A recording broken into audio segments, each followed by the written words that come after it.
Hi, so I'm talking about Florence Nightingale, the lady with the lamp, known as the creator of modern nursing. Um, and sort of a fun fact they don't tell you in elementary school when you're learning about her is that she was also a statistician. Um, and her work in statistics is part of what helped her be so effective as a nurse and as a reformer in hospitals. And so, what I'm going to talk about here is one, some kind of background on who Florence Nightingale is, like why she's awesome, some criticisms of Florence Nightingale, some speculations about sort of some like health problems that she might have had, and then sort of bringing that back around to why she is, in fact, a pretty cool lady. Yeah. So, basically, talking about that statistics thing, like her work in statistics is what helped her be so effective as a nurse. And so what I'm talking about is she she was assigned to this hospital in the Crimean War, and she realized that basically like soldiers were coming and being treated and then dying, and it was like the hospitals were basically killing them. And she realized that sanitation was really important and was a part of why was probably she was the one who connected like, oh, sanitation, clean conditions, and disease are like, sorry, I guess dirty conditions and disease are associated, and we need to keep things clean if we want to keep people from dying.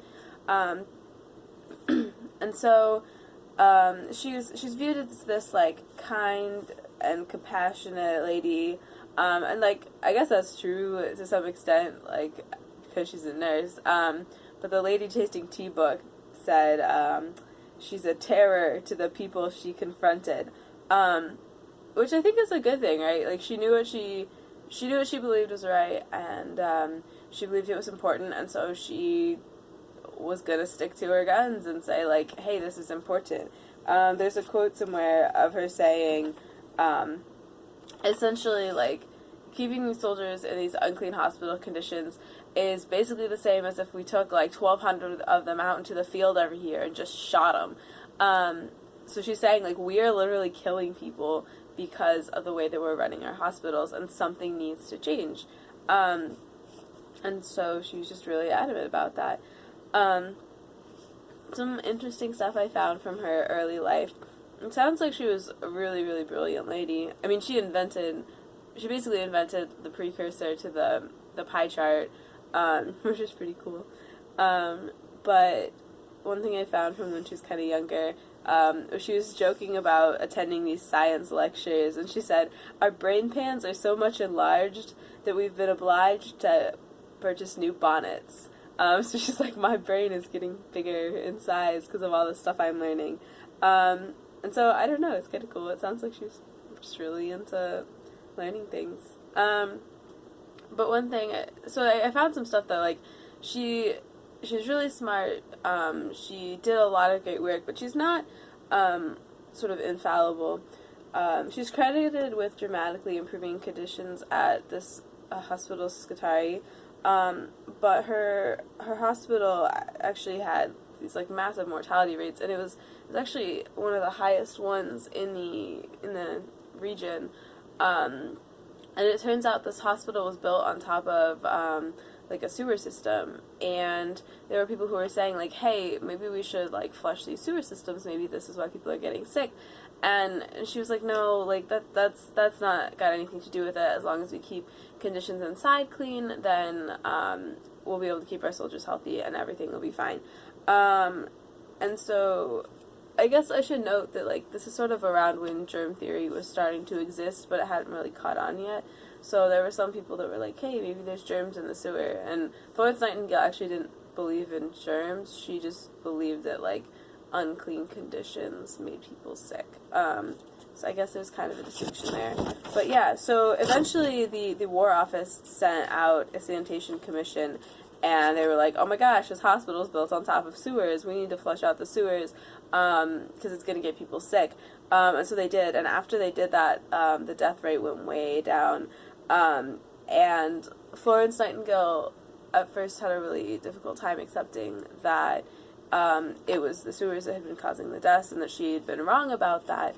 And I mean, she said things like, "Oh, well, it's just because the winter's over, and like now that the weather is warmer, like people aren't sick anymore." But like, there was a pretty like tight correlation, if I'm using that right, as a non-statistician. There was a pretty like strong association between when they flushed the sewers and when the death rate started to drop.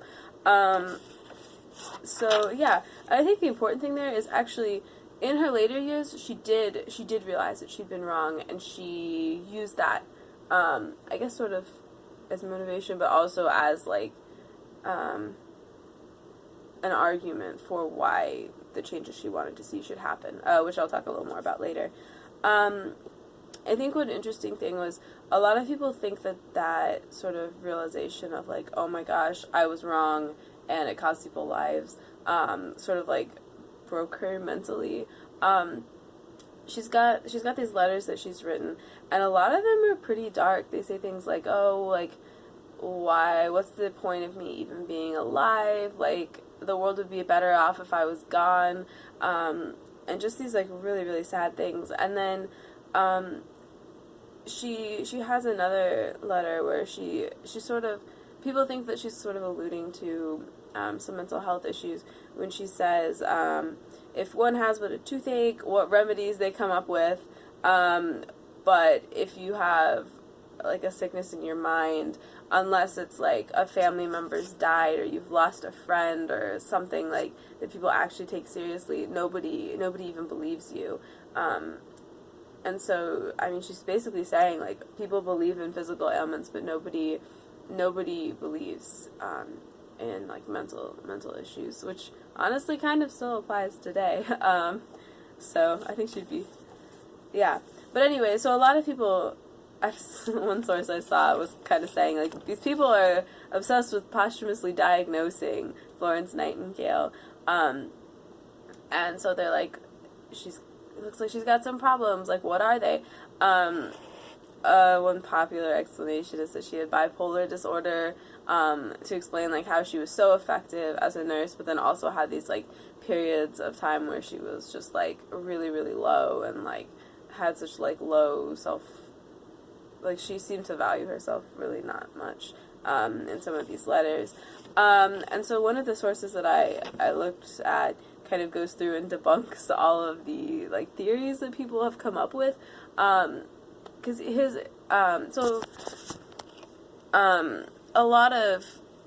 there've been a lot of people just kind of throughout the years that come up with, these sort of, like, diagnoses, and then other people, like, build a new one up on top of it. So, like, sort of one of the earliest ones was that, she was having, like, some, like, physical and mental problems because she was working too hard, and this author goes and says, like, okay, so people objected to the idea that, like, sort of this underlying idea of, like, oh, women aren't suited for hard work. So then another guy comes out with a theory that, she, I think, had, like, I don't know, I think that one might have been the bipolar that was next, and then someone else comes up with a theory that, oh, well, it was all, like, psychosomatic, and she's just, like, faking it, and then someone else says, no, it's chronic brucellosis, I don't know how to say that, but, yeah, and then this last guy says, like, you can come up with theories and theories and theories, but actually, if you look at sort of the timeline of her life, a lot of the things, her emotions kind of match up with what you might expect her to be feeling. And he's saying that, like, her feelings might actually just be a reaction to her life. So she has these sort of, what people see as these symptoms of depression, I guess, when she realizes that, like, she was wrong in her hospital. So this goes back to the thing about, like, Scutari and them, like, flushing the sewers out. She kind of gets into this, like, really low mental state. He's like, well, why wouldn't you be upset if you realize that, like, your actions, you were wrong, and because you were wrong, people died. Like, of course you're upset about that. And, like, she's really sad for a while, but then later on, she kind of uses her experience as Scutari. She becomes a public health advocate, and, sort of, the Great Britain's sort of like chief of sanitation or public health officer. I can't remember what he's called. There were people who were advocating for more spending on public sanitation, and he was against that, saying that it wasn't worth it. And so she was sort of lobbying and arguing that no, like, sanitation is absolutely necessary, and like we need to invest in like things that are going to improve that. And so she used her experience as Qatari, like, hey, like, I was wrong about this. I didn't think that like the sewers mattered, but they actually did, and it killed people. And, like, we're gonna, like, save people if we invest in fixing these problems just in the city. And eventually people listened to her, and they did invest in public sanitation, and immediately, I don't know if it was immediately, but there was pretty directly related to that, was that child mortality rates started to plummet. And this was before even, like, vaccines had been invented, and, like, I think it was, yeah, this was before vaccines had been invented and some other, like, significant medical advances. And so, like, really the only reasonable explanation for why the child mortality rates were dropping so drastically was that the increased spending on public sanitation had paid off. And so really, right when you see that those results becoming apparent is when Florence Nightingale's sort of mental state and, like, the way that her language and her letters and stuff starts to change, and she starts to be, like, more cheerful and positive and happy. And so perhaps she's just reacting like a normal person to, wow, everything's terrible, people are dying, part of it was my fault, and then going to, wow, things are great, I made a difference, I made a change, I'm saving lives. Yeah, so regardless, I think it's interesting to speculate about Florence Nightingale's mental state, but ultimately, like, she's dead, and you can't really diagnose people after the fact without talking to them. And then I think regardless of that, she had a lot of ups and downs in her life, but ultimately she did do a lot of good. She reformed the way that hospitals worked. She's known as like the founder of modern nursing for a reason, and she also made like really important public health improvements. So yeah, she was a pretty cool lady. Also, a fun fact is she was the first non-royal woman to be put on British currency, which I don't know if that has anything to do with anything, but I just thought that was pretty cool, and shows that, like, she really left an important legacy for Britain and the world. Thanks.